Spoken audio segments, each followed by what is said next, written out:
तो जैसे कि पिछले एपिसोड में हमने देखा था, जो लिनियो होता है वो उस गेट पर लगी हुई स्वॉर्ड को तोड़ देता है, और उसे तोड़ने के बाद जो लिनियो होता है वो वहाँ पर खड़े हुए लोगों से बोलता है कि मैंने तुम लोगों को बोला था कि मैं फर्स्ट गेट से ही इंटर करूँगा। और अब लिनियो की ऐसी पावर को देखकर जो जाओ मिंग होती है वो भी काफ़ी ज़्यादा शौक हो जाती है, और वो शौक होते हुए बोलती है कि सच में मास्टर लिनियो तो काफ़ी ज़्यादा पावरफुल है, इन्होंने इस स्वॉर्ड को केवल अपने एक ही अटैक में ही तोड़ दिया। जो सुनकर जो एमिंग होती है वो भी हंसते हुए बोलती है कि जरा एक बार उस जियान चैन का चेहरा तो देखो, उसका चेहरा तो देखने लायक हो रहा है। जिसके बाद अब हम लिनियो को देखते हैं जो कि जियान चैन के पास आकर उसे बोलता है कि जियान चैन जल्दी से मुझे अपने फादर जियान किन्यून के पास लेकर चलो, क्योंकि वे पिछले काफी लंबे टाइम से मेरा इंतजार कर रहे हैं। जो सुनकर जो जियान चैन होता है वो भी लिनियो से ठीक है बोलकर अपने मन में सोचने लगता है कि तुम्हारे लिए यहाँ पर ये चीजें इतनी आसान नहीं होने वाली, तुम थोड़ी देर और इंतजार करो, जल्दी ही तुम्हारे लिए यहाँ पर सरप्राइज आने वाला है। और जियान चैन के इतना बोलते के साथ ही अब हम देखते हैं कि वहाँ पर एक बंदा आ जाता है जिसे कि जियान किन्यून ने ही कुछ देर पहले भेजा था, और वो वहाँ पर आकर लिनियो से बोलता है कि चुपचाप वो प्रोफाउंड मार्शल स्वॉर्ड हमारे हवाले कर दो, नहीं तो तुम यहाँ से जिंदा बचकर नहीं जाओगे। और उस बंदे को वहाँ पर देखकर जो जियान चैन होता है वो चिल्लाते हुए उससे बोलता है कि जियान यून तुम ये क्या कर रही हो, क्या तुम भूल चुके हो कि ये हमारे स्वॉर्ड क्लैन के गेस्ट है, तो फिर तुम इनके साथ इस तरह से रूड बिहेवियर कैसे कर सकते हो। और इतना बोलकर जो जियान चैन होता है वो अपने मन में सोचता है कि बहुत बढ़िया, ये फाइनली यहाँ पर आ ही गया, मैं पिछले काफ़ी लंबे टाइम से इसका इंतजार ही कर रहा था। और जियान चैन की इस बात को सुनकर जो ये जियान यून होता है वो चिल्लाते हुए जियान चैन से बोलता है कि तुम्हारे लिए सही यही होगा कि तुम चुपचाप मेरे रास्ते से हट जाओ, नहीं तो मैं भूल जाऊंगा कि तुम हमारे यंग मास्टर हो। अभी मैं यहाँ पर केवल अपनी प्रोफाउंड मार्शल स्वॉर्ड को लेने के लिए आया हूँ, जो कि जिसे कि इस बंदे ने अपना बनाया हुआ है। जो सुनकर अब जो जियान चैन होता है वो हंसते हुए लिन्यू से बोलता है कि मास्टर लिन्यू प्लीज मुझे माफ़ कर देना, ये जियान यून है और ये मेरे फादर का पर्सनल गार्ड है, तो इसे मैं यहाँ पर कुछ भी नहीं बोल सकता। जिसके बाद अब हम देखते हैं कि जो जियान यून होता है वो अपनी पावर को निकालने लगता है, और वो अपनी पावर को निकालते हुए लिनियो से बोलता है कि मुझे नहीं लगता कि तुम मेरा यहाँ पे सामना कर पाओगे, तो तुम अगर मरना नहीं चाहते तो तुम्हारे लिए सही यही होगा कि तुम उस परफॉर्म मार्शल स्वॉर्ड को मुझे दे दो। और अब जियान यून की इस बात को सुनकर जो शायर होती है उसे भी गुस्सा आने लगता है, और वो गुस्से में लिनियो से बोलती है कि मास्टर लिनियो इसे मैं फाइट करना चाहती हूँ। जो सुनकर लिनियो से बोलता है कि ठीक है तुम इससे फाइट करने के लिए जा सकती हो। जो सुनते के साथ ही अब जो शायर होती है वो जियान यून से फाइट करने के लिए आ जाती है, और वो जियान यून से बोलती है कि ठीक है अगर तुम फाइट करना ही चाहते हो तो पहले मुझसे करो। और अब शायर की इस बात को सुनकर जो जियान यून होता है वो भी हंसने लगता है, और वो हंसते हुए शायर से बोलता है कि ठीक है तो फिर आ जाओ। और इतना बोलकर वो अपने मन में सोचता है कि बहुत बढ़िया,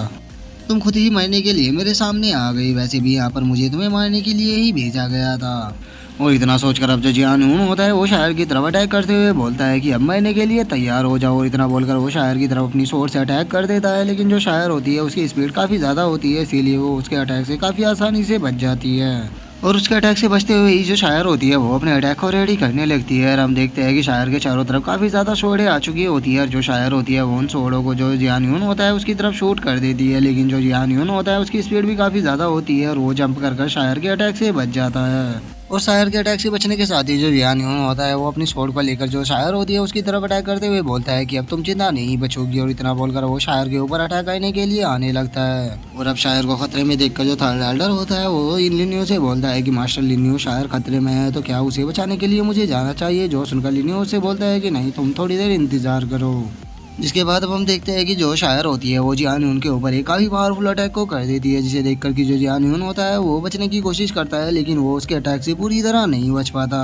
और वो शायर के अटैक से थोड़ा सा घायल हो जाता है। जो देखकर अब जो जियान यून होता है वो चिल्लाते हुए बोलता है कि ये लड़की तो बहुत ही ज़्यादा पावरफुल है, ये स्वॉर्ड रियलम के थर्ड लेवल पर पहुंच चुकी है, लेकिन आखिर ऐसा पॉसिबल भी कैसे है, क्योंकि इसकी एज तो बहुत ही ज़्यादा कम है। और अब स्वॉर्ड दाव के थर्ड आलम का नाम सुनकर वहाँ पर जितने भी बंदे होते हैं वे सभी बहुत ही ज़्यादा शौक हो जाते हैं, और जो जियान चुन होता है वो चिल्लाते हुए बोलता है कि ऐसा नहीं हो सकता, आखिर कैसे ये इतनी कम उम्र में स्वॉर्ड दाव के थर्ड आलम पर पहुँच सकती है, क्योंकि स्वॉर्ड दाव के थर्ड आलम पर तो अभी मैं भी नहीं पहुँच पाया हूँ। पक्का इसकी किसी स्वॉर्ड एक्सपर्ट ने मदद की होगी, क्योंकि बिना किसी की मदद के ये कभी भी स्वॉर्ड दाव रियलम के थर्ड लेवल पर नहीं पहुंच सकती। और जियान चैन के इतना बोलते हैं हम देखते हैं कि जो शायर होती है उसने जियान यून को हरा दिया होता है, और उसके कंधे पे स्वॉर्ड रखते हुए बोलती है कि तुम हार चुके हो। और अब शायर को जीतता हुआ देखकर जो थर्ड एल्डर होते हैं वो भी काफ़ी ज़्यादा खुश हो जाते हैं, और वो खुश होते हुए बोलते हैं कि सच में हमारे वांग्यान पवेलियन के डिसाइपल तो काफ़ी ज़्यादा पावरफुल हो चुके हैं। जो सुनकर जो सेवंथ एल्डर होते हैं वो थर्ड एल्डर से बोलते हैं, थर्ड एल्डर तुम्हें नहीं भूलना चाहिए कि इसको पर्सनली जो मास्टर लिन्यू है उन्होंने ट्रेन किया है, तो इनके लिए इतना पावरफुल होना तो बहुत ही आसान है।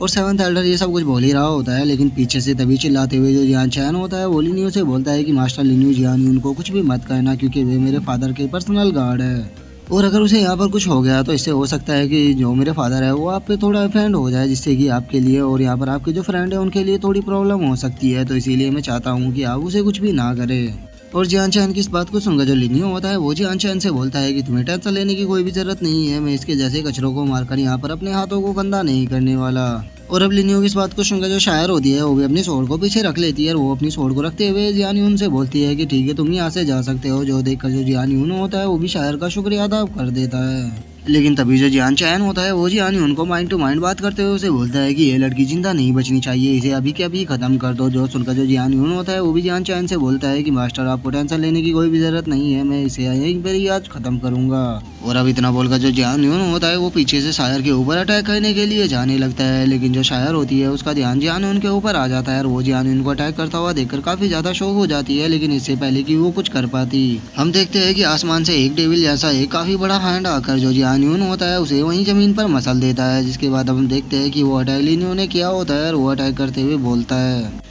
वो लगता है कि ये कीड़ा जिंदा नहीं रहना चाहता था, अब इसके लिए मुझे ब्लेम मत करना क्योंकि पहले इसने ही अटैक किया था। और जियान यून को ऐसे मरता हुआ देखकर जो जियान चैन होता है उसे बहुत ही ज्यादा गुस्सा आ जाता है। वो गुस्से में चिल्लाते हुए लिनियो उसे बोलता है कि आखिर तुम्हारी हिम्मत कैसे हुई उसे मारने की। और अब जियान चैन की इस बात को सुनकर जो लिनियो होता है वो जियान चैन से बोलता है कि आखिर मैं उसे क्यों नहीं मार सकता, क्या तुम भूल चुके हो कि पहले उसने ही पीछे से अटैक किया था, अगर मैं उसे नहीं मारता तो वो मेरी डिसाइपल को मार देता। और अब जियान यून की ऐसी हरकतों को देखकर जो एमिंग होती है वो भी बोलने लगती है कि स्वॉर्ड क्लैन यहाँ पर केवल फाइट ही नहीं आ रहा बल्कि वो यहाँ पर अपनी इज्जत को भी खो रहा है। जो सुनकर अब से जाओ बिंग होती है वो भी बोलती है कि मुझे लगा था कि जो स्वॉर्ड क्लैन के डिसाइपल होते हैं वो अपनी प्राइड को पहले प्योरिटी देते हैं, लेकिन आज यहाँ पर इस फाइट को देखकर मुझे ऐसा लग रहा है कि स्वॉर्ड क्लैन के जो डिसाइपल है वो तो एक नंबर का कचरा है। आखिर एक स्वॉर्ड क्लैन का डिसाइपल इस तरह से कैसे किसी दूसरे बंदे के ऊपर अटैक कर सकता है जबकि उसने अभी उसकी जान को बख्शा था। और वो अब उन दोनों की इस तरह की बातों को सुनकर जो जियान चैन और जो बाकी के डिसाइपल होते हैं उन सभी को काफी ज्यादा गुस्सा आने लगता है, लेकिन वे कुछ भी नहीं बोल पाते। जिसके बाद अब जो लिनियो होता है वो एक साइड में देखते हुए बोलता है कि तुमने काफी देर फाइट को देखकर उसका मजा ले लिया तो अब तुम सामने क्यों नहीं आ जाते। और अब लिनियो के इतना बोलते जो हमारा आज का एपिसोड है वो यहीं पे खत्म हो जाता है। तो अब नेक्स्ट एपिसोड में देखेंगे कि आगे क्या होता है। अगर आप लोगों को वीडियो अच्छी लगी हो तो वीडियो को लाइक करना, चैनल को सब्सक्राइब करना। मैं मिलता हूँ आप लोगों से नेक्स्ट एपिसोड में, तब तक के लिए बाय बाय गाइस।